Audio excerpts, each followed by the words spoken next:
पुणे जिले के नारायण गांव में उप मुख्यमंत्री अजित पवार की जन सम्मान यात्रा के दौरान भाजपा कार्यकर्ताओं ने काले झंडे दिखाकर विरोध जताया। भाजपा कार्यकर्ताओं का आरोप है कि अजित पवार घटक दलों की अनदेखी कर काम कर रहे हैं।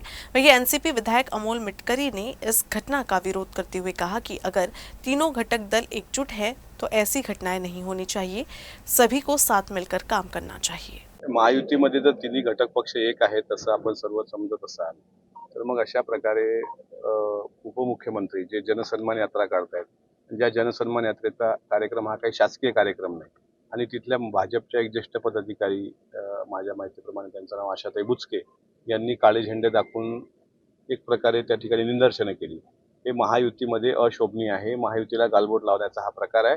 याबाबत राज्याचे उपमुख्यमंत्री देवेंद्रजी फडणवीस यांनी तात्काळ खुलासा करावा अशी मागणी मी केलेली आहे। जर महायुतीमध्ये तिन्ही पक्ष एकत्र नांदावे असं सर्वांना वाटत असेल तर अशा प्रकारची निदर्शनं याचं राष्ट्रवादी काँग्रेस समर्थन करू शकत नाही। राष्ट्रवादीचा कार्यकर्ता म्हणून उपमुख्यमंत्र्यांनी खुलासा करण्याची मागणी मी याबाबत केलेली आहे।